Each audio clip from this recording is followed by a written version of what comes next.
پہلی بات یہی ہے کہ مسلم لیگ کی حکومت ناکام ہوئی ہے.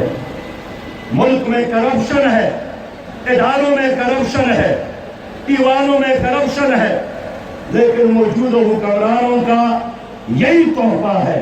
غربت ان کا تحفہ ہے، مہنگائی ان کا تحفہ ہے، بے روزگاری ان کا تحفہ ہے.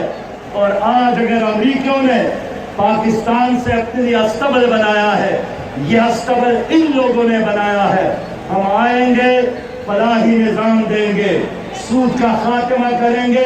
ہم آئیں گے، ظلم کا خاتمہ کریں گے، انصاف دیں گے، اور عدالت انشاءاللہ تعالی سونے کے چابی سے ان کے دروازے کھل رہے ہیں.